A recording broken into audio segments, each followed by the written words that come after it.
Today, I'm going to explain an American horror film called The Boy. Spoilers ahead. Watch out and take care. A woman named Greta Evans travels to the United Kingdom after being hired as a nanny by a rich family. Upon her arrival, she immediately takes off her shoes and looks around the mansion because the owner is away. She is surprised by the arrival of a man named Malcolm. Malcolm himself is a local delivery man who stops by often. Then Malcolm invites Greta for a tour. Not long after, comes an elderly woman, Mrs. Heelshear, the house owner's wife. Mrs. Heelshear asks where Greta's shoes are. Greta shows where she had taken off her shoes, and she is surprised as they are gone. Mrs. Heelshear casually says, it is probably her son's doing. Then Mrs. Heelshear invites Greta to meet her husband, Mr. Heelshear. She also introduces her to the boy she is supposed to babysit. But to her surprise, this boy turns out to be a porcelain doll named Brahms. She laughs, thinking it's a joke. But Mrs. Heelshear and Mr. Heelshear look serious. Mrs. Heelshear tells Greta that many nannies had applied for the job, but Brahms turned them down because they are neither young nor beautiful. The Heelshears teach Greta on taking care of Brahms, leaving her a list of strict rules to follow. This includes reading to Brahms in a loud and clear voice, playing loud music for him, keeping the leftovers in the fridge, setting a mousetrap, and giving Brahms a goodnight kiss. Mrs. Heelshear tells Greta that Brahms is shy and only moves when no one is watching. Mr. and Mrs. Heelshear then ask Brahms his opinion on Greta. Greta feels strange with what she sees. Mr. Heelshear closes the door for privacy. Before long, the two of them come out and tell Greta that Brahms likes Greta and he wants her to babysit him. Greta calls her sister to tell her about her experience in the house. The following day, Greta hears Mrs. Heelshear, who is angry because it turns out that Brahms ransacked his room. Then Mr. Heelshear comes, saying that they are going on vacation, leaving Greta alone with Brahms. Mr. Heelshear shows some of Greta's schedules for the next few days. After they leave, Greta begins to ignore the rules, leaving Brahms alone. Greta wakes up hearing strange noises in the middle of the night, and Greta immediately looks for the source of that strange noise. While in front of a painting,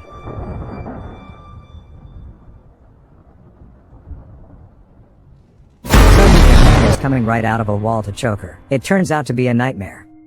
Then Greta checks into Brahms' room and sees tears welling up in his eyes. When examined, it turns out that the ceiling is leaking. That night, suddenly, Greta gets a call. But when she picks it up, no one speaks. In the morning, Malcolm comes to deliver groceries, and Greta asks a few questions about Brahms. Malcolm tells her that Brahms was once a real boy and was the only child of Mr. and Mrs. Heelshear. But then, one day, their house caught fire and after not being able to escape on time, Brahms died. The doll is simply a coping mechanism for the family to deal with their loss. Malcolm then asks her out for a date that night. Greta agrees. Greta gets ready for the date. While on the phone with her sister, Greta sees that Brahms is watching her, and she closes the door. Greta continues to shower. However, she is surprised to find that her hair has been cut, and her dress and necklace are missing. Greta then rushes to look for it. She is lured to the attic by strange noises.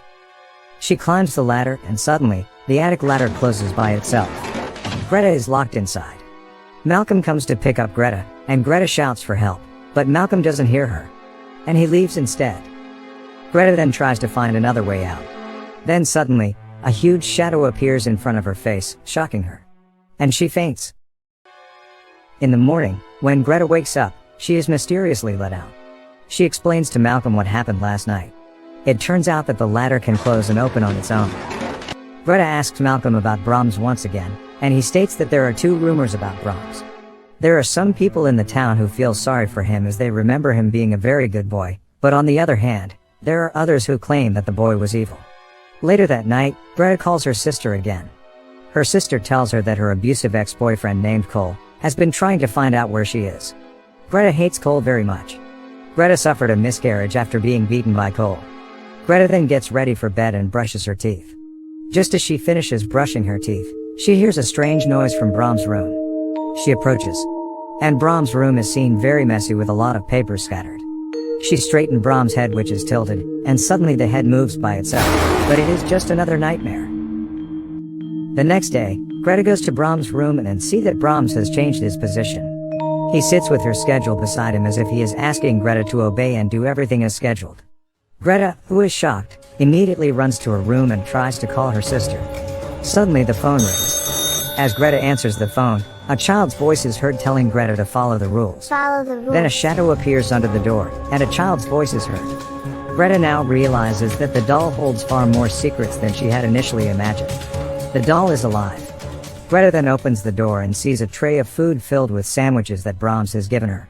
At that time, Greta has mixed feelings. It turns out that Brahms doesn't want to hurt her, he just wants her attention. She then calls Malcolm and tells him about it, but Malcolm doesn't take her seriously. A scene later reveals Mrs. and Mr. Heelshire writing a letter to Brahms which states, "We cannot bear to live with what you have become. The girl is yours now."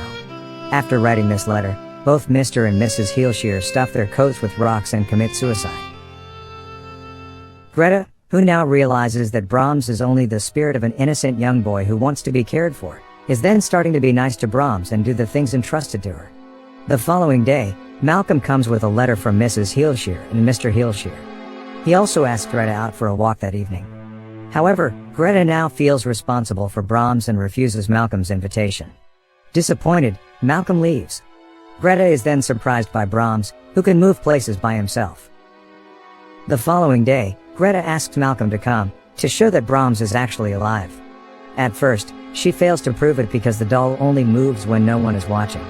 So she then leaves the doll alone and it moves. Eventually, Malcolm believes her. That night, Malcolm stays with Greta. The two are spending their time together. But their activity is stopped by Brahms, who is possibly jealous. Then the two of them have a conversation in the kitchen. Malcolm realizes that Greta is getting attached to him. He warns her by disclosing a more detailed story surrounding Brahms' death. According to what he knows, when he was a child, Brahms used to play with another girl of his age named Emily Cribbs. On Brahms' 8th birthday, Emily went to play with Brahms in the Heelshire mansion and never returned. Her body was later discovered in the woods with her skull crushed. When the cops arrived at the mansion to question the young boy, it was already burning down and Brahms was later found dead. With this, Malcolm concludes that Brahms' spirit, which resides in the doll, could possibly be evil. In the morning, Greta's abusive ex-boyfriend, Cole, shows up at the mansion intending to force Greta back home. For Greta's safety, Malcolm stays nearby. At night, Greta asks the doll for help. Cole wakes up and sees a message written in blood telling him to leave. Believing it was done by either Greta or Malcolm, he becomes furious. Realizing that Brahms did it using rat blood, she tries explaining it to him, but he refuses to believe her. Eventually, Malcolm ends up joining them and he too tries to convince Cole that there's a lot more to the doll than meets the eye. Cole gets a fit of anger and he smashes the doll to pieces. This is when the lights in the house start to flicker. The house begins to shake and they hear noises behind the walls. Cole tries to figure out where the noise is coming from. Then, suddenly, the mirror explodes. Cole falls behind. From a hole behind it, emerges a man who turns out to be the real now adult Brahms wearing a porcelain mask identical to the doll's face. Brahms beats Cole and kills him. Malcolm and Greta are frightened and run for safety. Greta and Malcolm discover Brahms' room. There, they find a doll made from Greta's missing dress, hair, and jewelry sits in Brahms' bed. From that room, Brahms has been watching Greta all this time. Greta also finds the goodbye letter from the Heelshires, revealing their plan of leaving Greta behind as a mate for Brahms. Then Brahms finds them. Brahms knocks out Malcolm, threatening to kill him if Greta leaves. Greta is able to escape the house but returns to save Malcolm. Arming herself with a screwdriver, she invokes the rules and forces Brahms to bed. He asks for a goodnight kiss. When he tries to kiss her, she stabs him. Brahms tries to choke her but she pushes the weapon in deeper and he collapses. Greta rescues Malcolm and they escape the house. In the closing scene of the film, Brahms can be seen putting back pieces of the doll together, suggesting that he is probably still alive. From all of this, we can deduce that Brahms never died in the first place. He was always a twisted little kid and he ended up murdering Emily Cribbs on his 8th birthday. To save him from the world, his parents burned their own house and faked his death, and hid him in the walls of their grand mansion. It also reflects on why Mr. and Mrs. Heelshire committed suicide. Eventually, their guilt outweighed their love for their child and they decided to end their own suffering. Also, there are several hints dropped throughout the runtime of the film that lead up to its big reveal. In the beginning of the movie, when Mrs. Heelshire tells Greta about the rules of the house, she makes it clear that Brahms likes his music loud. This suggests that since Brahms lives in the walls, music or anything that is being read out to him should be loud enough to be audible through the walls. The Heelshires also seem to be very particular about keeping their house vermin free. They emphasize on how she's expected to keep the mouse traps clean so that none of the mice enter the walls of the house. Mrs. Heelshear also tells her that they save all of their uneaten food, and it is pretty obvious that all of this food goes to Brahms. Mrs. Heelshear tells Greta that Brahms is shy and only moves when no one is watching. This shows that the doll was never actually moving on its own but was being moved by the real Brahms who lives in the walls. That's my explanation for the movie The Boy. Subscribe for more videos like this, turn on notifications and leave a like to help the channel out. Thank you for watching.